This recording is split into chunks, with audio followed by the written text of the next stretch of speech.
Good evening, everyone. Thank you for joining us. We are very well aware that there's severe weather across the Tennessee area, so hoping everybody is safe. In terms of this presentation, we are recording it as well, so if you get disconnected, no worries. We will get this presentation to you tomorrow. Thank you for making the time to be with us tonight. We have a lot of our staff on the call. We will talk about them here as we get further into the presentation. The objective really of tonight is to give a good picture of what is going to happen in the CFC Academy this coming year. My name is Sebastian Giraldo. I am the new director of coaching. I am going to give just a little brief introduction of myself. I feel like I've been introduced a couple times. I am coming from the Colorado Rapids, where I was the elite technical director for the past year.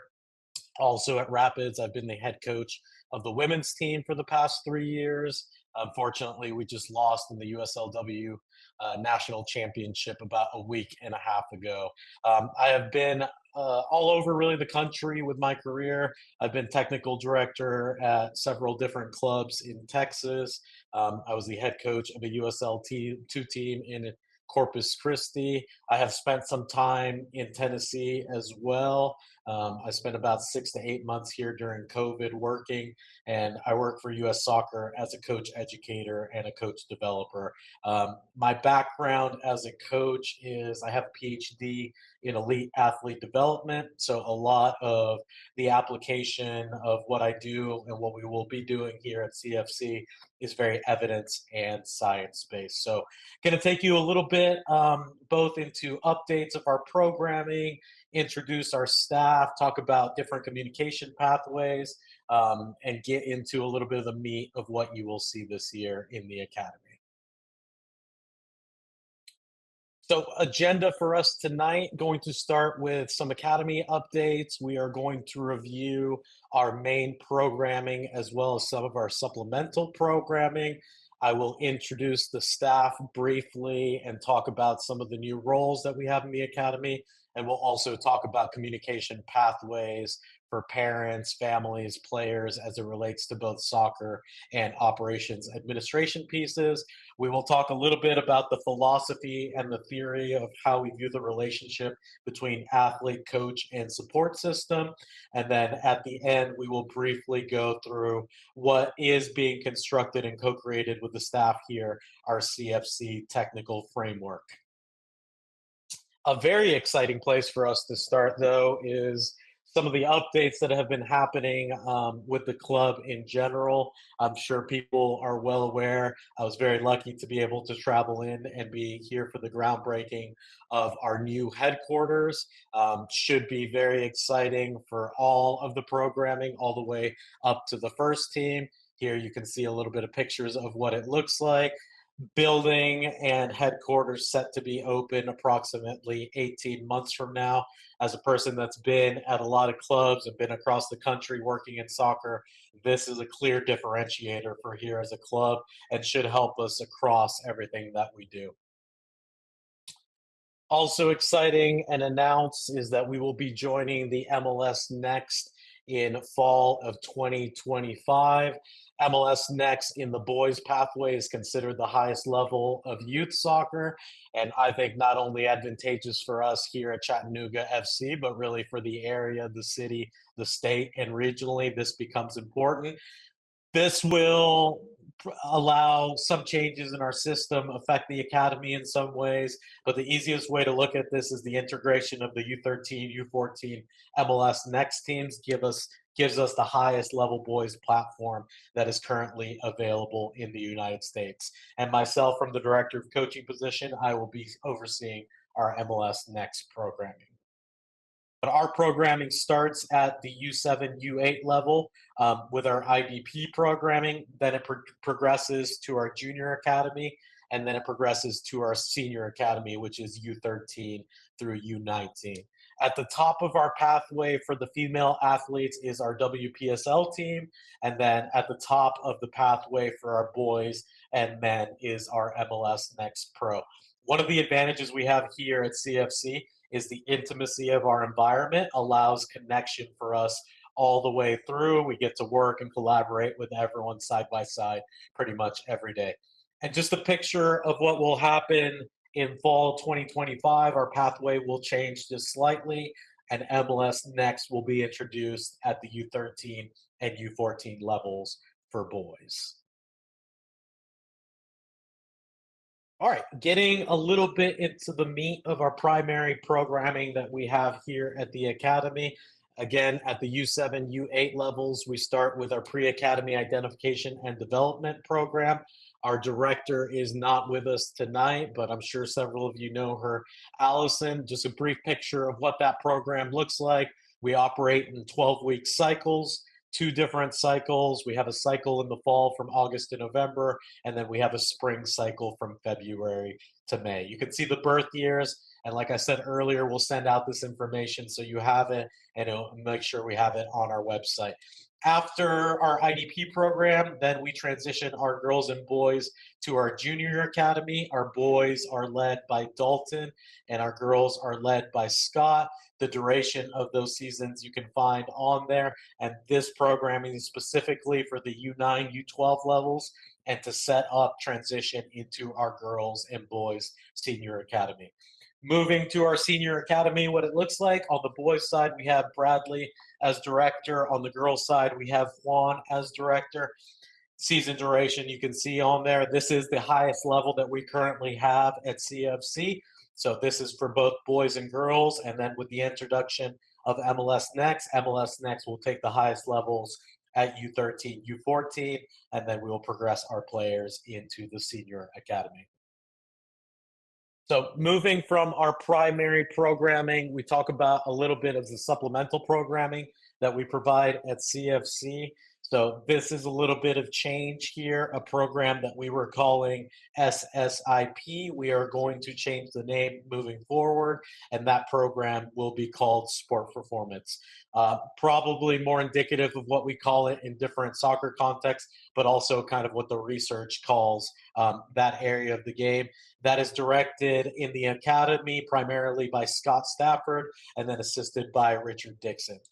Futsal here, I don't have much descriptor underneath because it is supplemental programming for us. But what will happen is there will be a lot of changes in our futsal programming, introducing futsal as very important to the younger age groups, but ability to play futsal for our players pretty much throughout our season. So that is being worked on. But that futsal programming will be supplemental to our primary soccer programming. And then in the summer, we offer variations of programming. I'll point to our player development program, which is a 5-week program in the summer. Currently, that program is targeted at U12 and under players. And then in the summer as well, we offer a lot of camps. And I'll get into a little detail of the different camps that we offer throughout the year. And then we also have some other kind of supplemental programming that helps our soccer athletes. We have a juggling club. We offer small-sided Saturdays for our players to come play a little bit more small-sided unstructured soccer. We also offer street soccer and soccer tennis. And then we offer a variety of camps throughout the year, including our soccer camps and then different variations of our clinics throughout the year. And we will make sure to get all this information so everybody is clear on all our CFC programming. All right, changing gears just a little bit and talking about what our academy staff looks like. I am about 3.5 weeks into my position here and have been physically in Chattanooga for about a week and a half. I will lead our academy as director of coaching, and I will also be working with Rod Underwood, who advises on everything that we do soccer here. A couple of our main players here in our academy, we have Juan overseeing our girls programming. We have Bradley overseeing our boys programming. Jordan as the key operational piece leading our staff, and then Kaylee assisting him with the operation admins piece. We also have a couple other people that help out in the academy, but very important to point out our two junior academy directors, Dalton and Scott, who are key pieces to us being successful. We'll eventually also present just a general organizational chart so all our membership knows how we operate structurally in the academy. All right, with talking about the structure that we have in the academy, we also wanted to present a little bit of the communication pathways that we're introducing to make us both more efficient and more effective in what we're doing. So first, I'm going to talk about kind of the soccer communication pathway and the way we would like our families and our athletes to communicate with us. So if you move here to that first diagram, we start on the right where it says family unit slash athlete.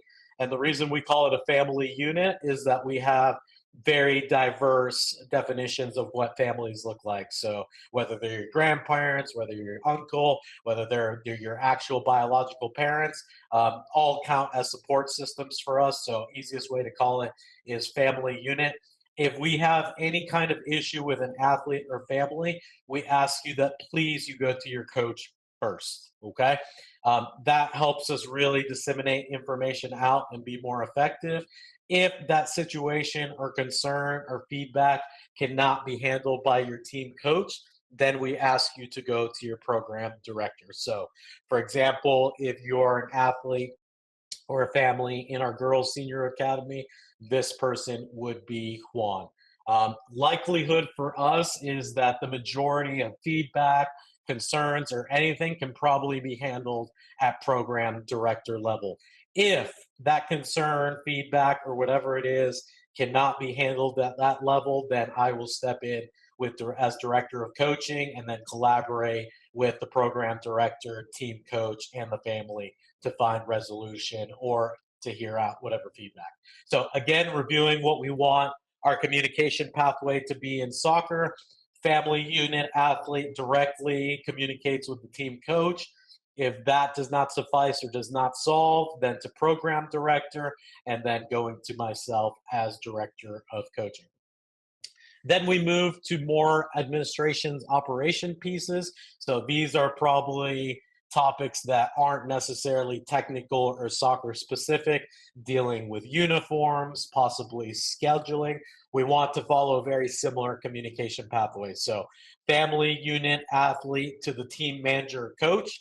So a little bit different here. The team managers get training and have a lot of information on the admin operations side. They will possibly be able to answer your question.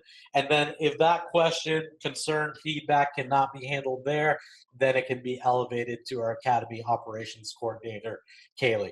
Kaylee will not be handling every piece of feedback. What will happen is once the information gets to her, then she will shoot that out to the relevant people in the academy, and then we will work with the team manager, coach, and the family to resolve. So reviewing the admin operations communication pathway, family unit athlete to team manager coach, and then elevated to academy operations coordinator if needed.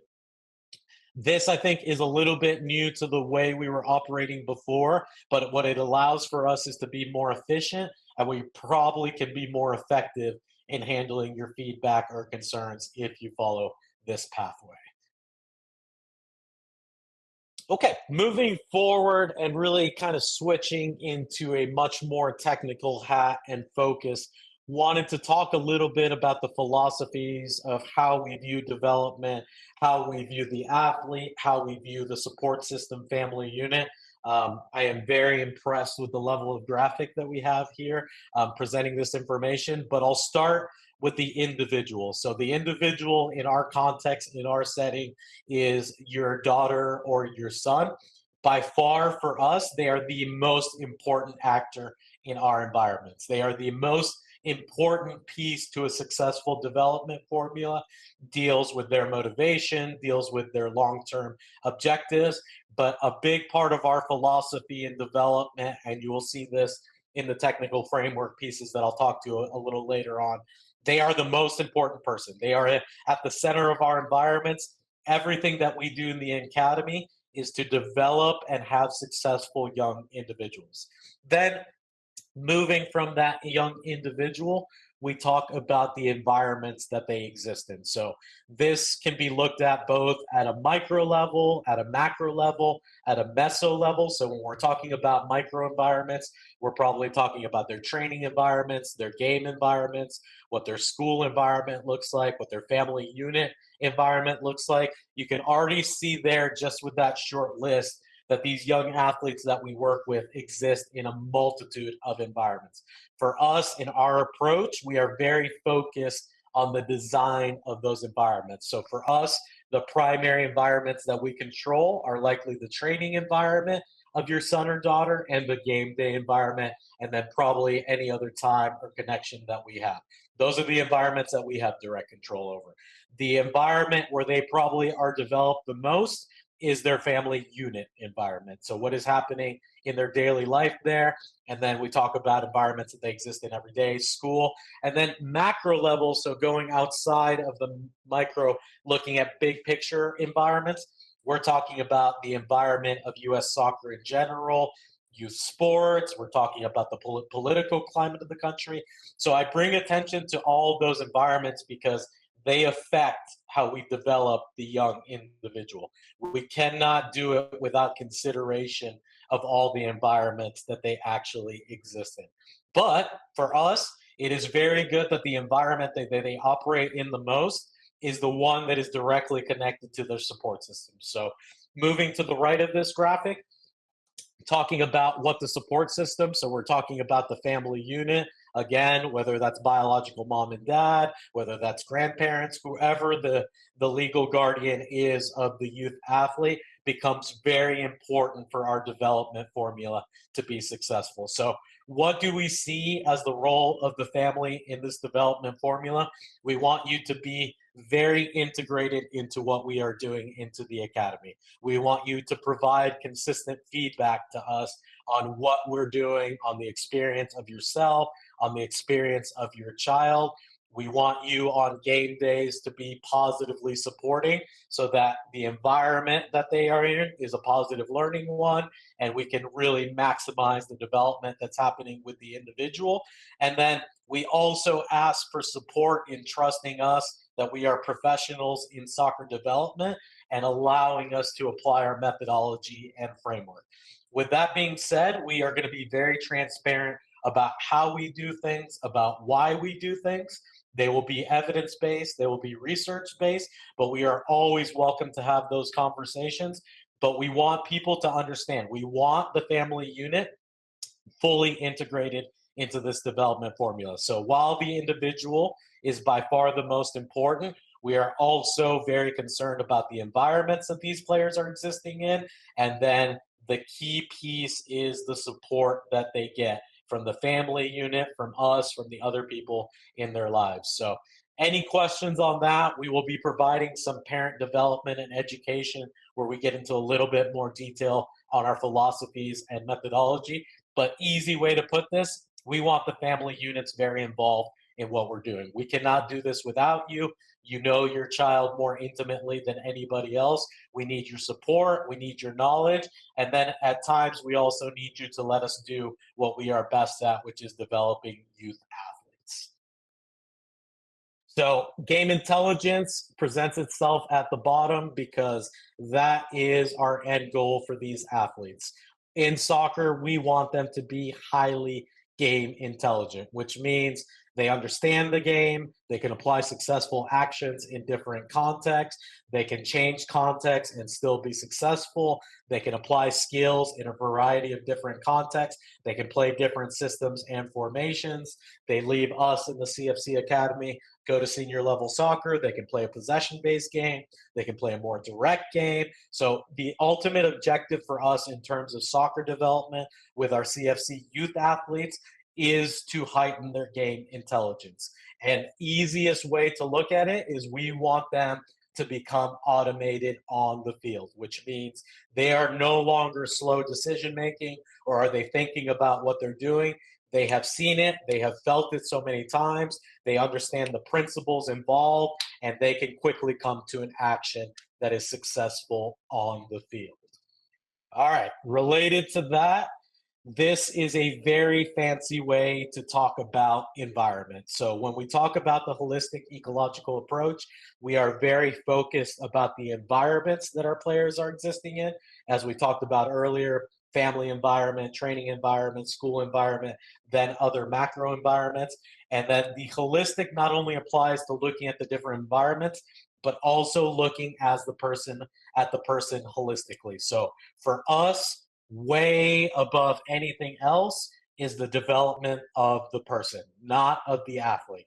There is a part of our development that is focused on the athletic domain, but in this approach, we are very concerned about developing humans that will go into society and positively enact change. The soccer piece is only a part of that, but in this approach, we want to develop the entire human. Lucky for us, sport environments and soccer environments provide a great context where we can help with social development, a lot of different pieces there. But to understand what we do on the field, we are concerned about developing good humans. The soccer piece is a component of that. And again, going back to the holistic ecological approach, we need to be focused on all the different environments that they operate in. And then I get to really talk about my nerdy side a little bit, which is what we will be doing in the academy will be evidence based. What do we mean by evidence based? Number one, a lot of what will be doing will be based on research of how we develop humans, understanding of how we develop elite athletes overall, understanding how we develop the whole person in sport environments. Related to that as well is the idea video evidence, so watching actions of youth athletes on video. Also related to that is coaches watching themselves and giving feedback to themselves, collaborating with directors and other coaches to actually pull evidence from video on how we're coaching, how effective we are in our coaching, what does our coaching actually look like. What I will say in terms of what happens when you start studying your own coaching on video and you deeply analyze, we probably talk too much, we probably give too much information, and we probably think that the information that we give is way more important than it actually is. So, the introduction of evidence as really the foundation of everything that we do is super, super important. Science based, evidence based, we're going to try to be as objective as we can, but the reality is when you take objective data and then you filter it through what we think, it's in one way or another, there's some subjectivity that will be introduced.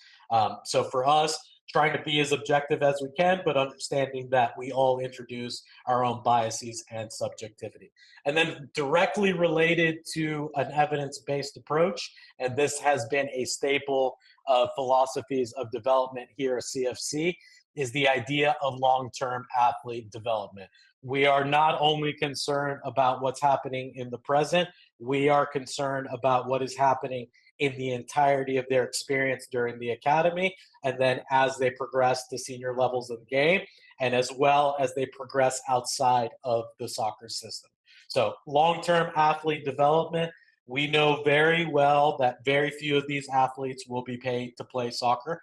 Some of them, luckily, will and will have the opportunity, but understanding that only a small percentage will progress and transition to senior level games, whether that's college, whether that's professional game, understanding it's so little changes what we have to do in our youth environments. So, again, going back to the person centered approach, we are not only concerned about their athletic development, we are concerned about their development as people. And then if this is done right and we connect all these major tenets and philosophies of our development, what we should have over the long term is highly intelligent soccer athletes that love the game and then also are probably top performers and contributors to the society that they live in. A lot more information to come forth there with our methodology. And what this methodology actually looks like introduced into our environments, just giving a snapshot here of some of the things that you'll see in our environments. So, what you will likely see less and less of as we move forward is ideas of isolated technical training. So, if a player is working on skills, so for example, volleying the ball, receiving the ball, We want that to be done in a game representative environment. Game representation goes all the way from not game to all the way the game. We want to be towards the spectrum of representing the game.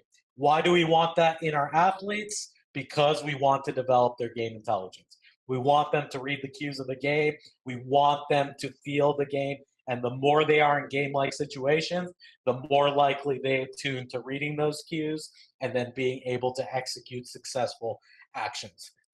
Related to our methodology, you will likely see a lot more coach collaborations on the field. So, for example, myself as director, maybe assisting a coach, maybe running a session with the team, maybe on the field assessing one of our coaches and directors and collaborating with them. You will be seeing a lot of coach development happening on the field. So, potentially, a session is being videoed with the purpose of coach development and reflection in mind. We will also be doing formal and informal reflection. So you're going to see a lot of changes, but all of that is connected to our technical framework.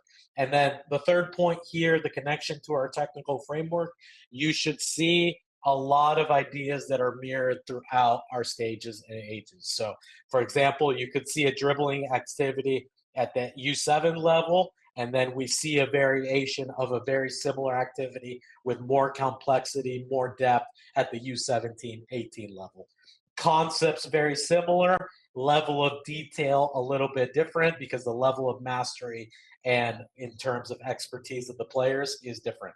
But hopefully a deep connection in terms of curriculum, in terms of ideas and concepts, in terms of actual structure, in terms of coach methodology. And then the last one is one that I hope people have already felt, which is a lot of increased communication. And we understand that some people are in environments where the coach, it was a great communicator to the team. We are talking about more layers and depths of communication. So communication weekly or bi-weekly from our directors to all the teams and families in their program, consistent communication from myself to different programs and different membership, and then a lot of communication directly from your coaches and directors on what is being done, how we are doing it. Because a big piece of this, going back to our development formula, is we cannot do it without our families. So we want you to know what we're doing. We want you to know why we are doing that. So with that being said, I know I have just presented a ridiculous amount of information in a very short period of time. My promise is that we will keep detailing the layers of this information, both in coach development workshops, both in parent development and education workshops that go into that increased communication. We don't want it to be a mystery at all of what we're doing it, why we're doing it, and how we are doing it. So what we will move to next is a question and answer piece. Hopefully people have put questions into the chat box. If you have not, you will have ample opportunity to do that, and then we will answer the questions that are in the chat. Thank you again for taking the time here, and I will move to our last slide.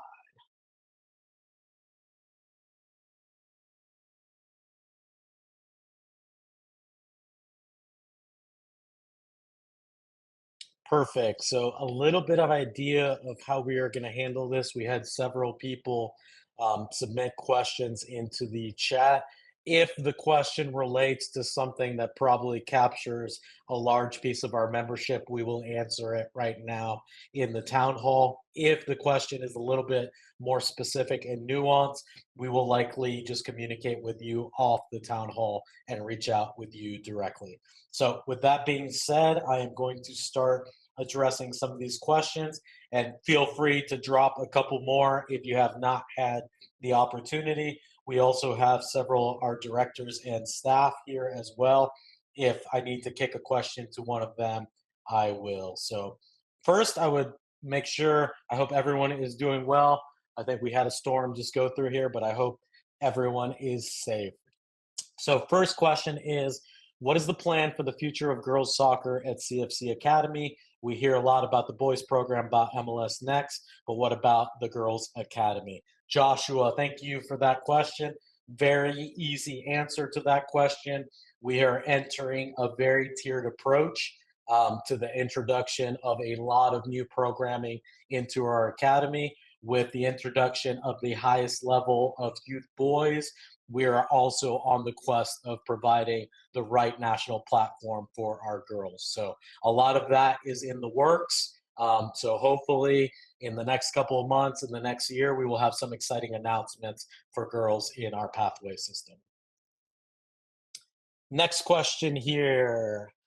When is goalkeeping training going to start? Will it be offered multiple nights? So, goalkeeper training is likely to start about 2 weeks into the season. Very likely, due to the amount of rain that we've received, we have to limit some of the training that we'll be doing on the field. But training will start right away in August. And the idea of will it be offered multiple nights? It will be indeed be offered multiple nights, and we will be also introducing a bigger unit of goalkeeper coaches that will be working with our players. So hopefully we will have more ideal learning ratios in our environment and more coaches that can target our players individually.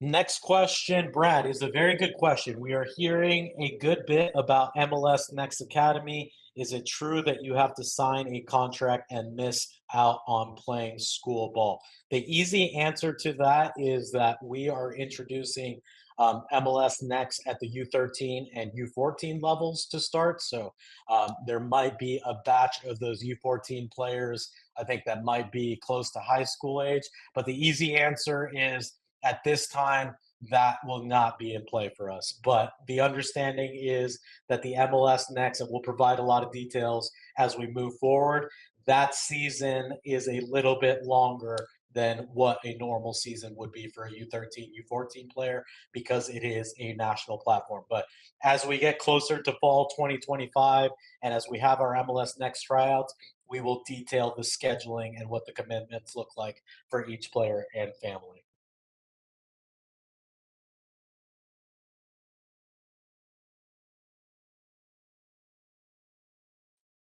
Ooh, a very good question from Mark here. What do you think for as indicators of success? And I imagine that is an academy directed question.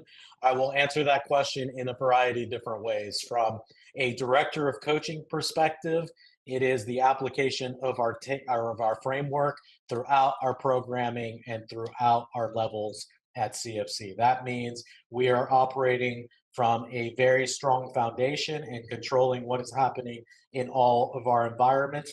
In terms of coach development success, it is allowing and helping and facilitating coaches reach whatever their professional objectives are. So while they develop here at CFC and their future lies in becoming a technical director at another club, I would consider that success for us at CFC in helping facilitate that development. And then in terms of player success for us, I would answer that question in whatever the objectives are for that individual player. So if the objectives are for that player to play in college and we help them achieve that success on the soccer field, that would be huge success for us. If it is playing at higher levels, then that would be success. I also consider retention, love for the game as successful indicators for us, and we will be getting a lot of feedback on the experience of our athletes and families in our environments. Very good question, Mark. Thank you.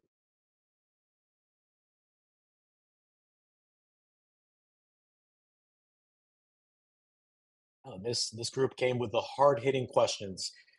Can you talk about what you see as the Academy's relationship with rec leagues in the region? Will there be changes? Will they be implicated in any way in this pathway vision you've outlined? David, very easy answer. We cannot do it without them. We cannot do it without the grassroots clubs that are doing what they do every day. Those people are usually large volunteer groups that are outlining fields, making sure players have accessibility to the game. Everything that we do at CFC will be very based on what's happening in the community. And as you talk about our more elite pathways, so talking about our MLS Next, our senior academy for our girls and boys, and then the senior, Those don't exist without a strong grassroots foundation. So, objective for us at CFC and myself as the other directors is that we are working hand in hand with these other leagues and organizations to improve soccer, not only in Chattanooga, but in Tennessee.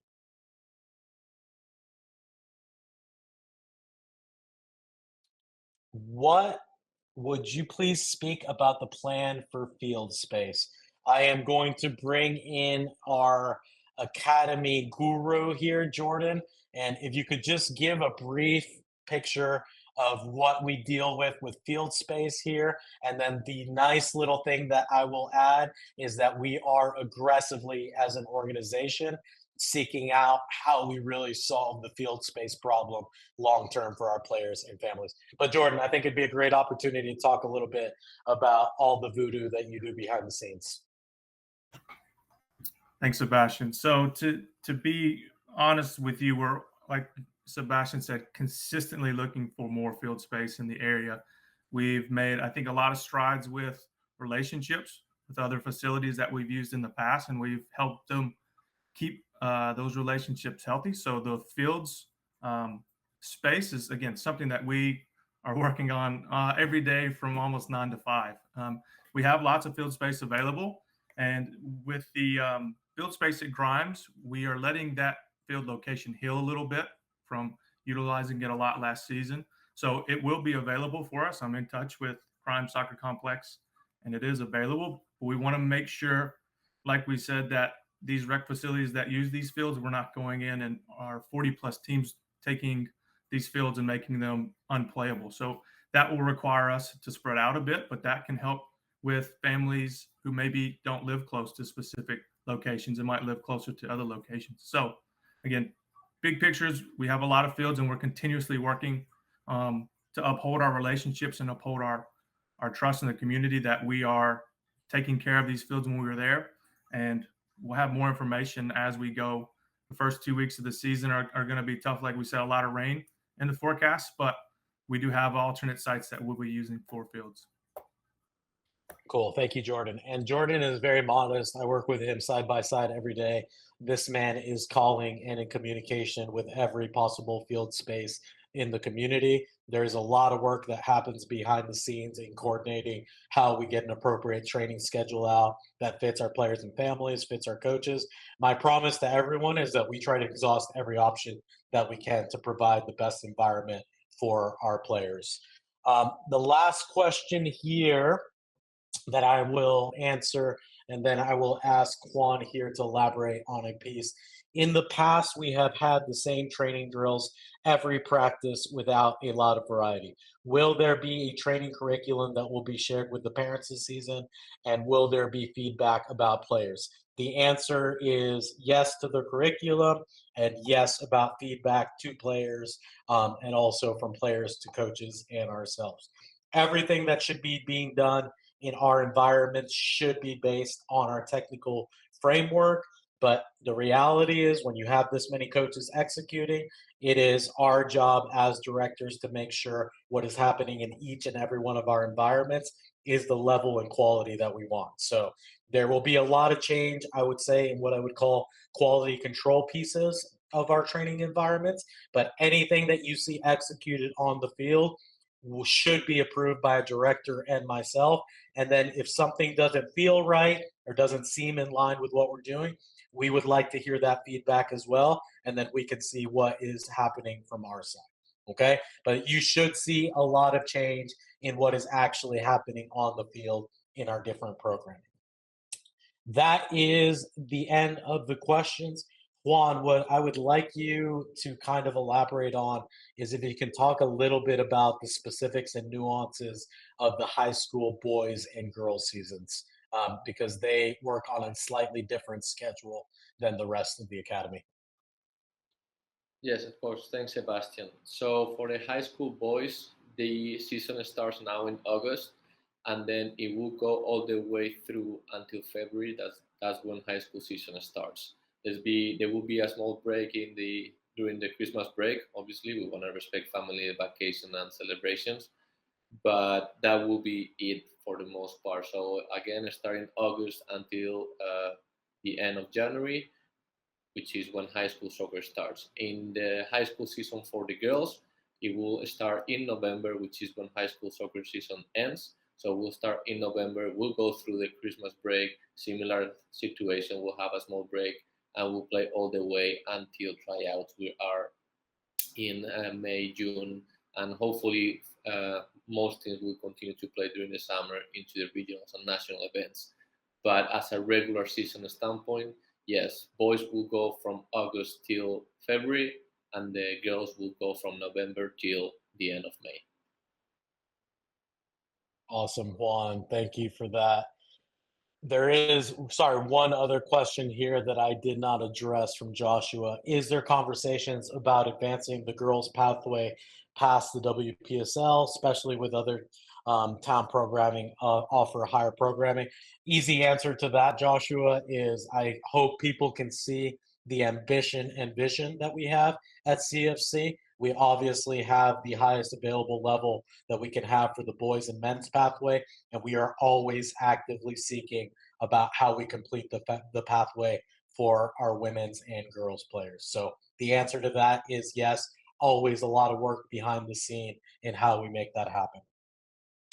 I will quickly just make sure Jordan, Dalton, Scott, Bradley, if you all have anything to add very quickly here before I wrap up, or any piece of information that you think might be relevant to the entire membership.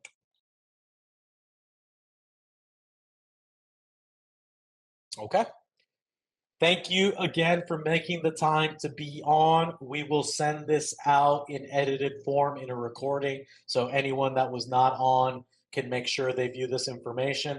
The promise from my side on what we presented is you will receive a lot of communication and detail about how we're doing and why we are doing it. We also want to make sure that the pathway of communication is open. If you have feedback, if you have questions about our administration, about how we operate, if you have technical questions, please come to us and ask those questions. Sometimes it could be a piece that we have not considered, and we can integrate it and look into it. So it's very valuable to receive different forms of feedback. With that being said, thank you very much, and I hope to see everyone on the field. And if you see me, please make sure you come by and introduce yourself. Thank you. Have a great night.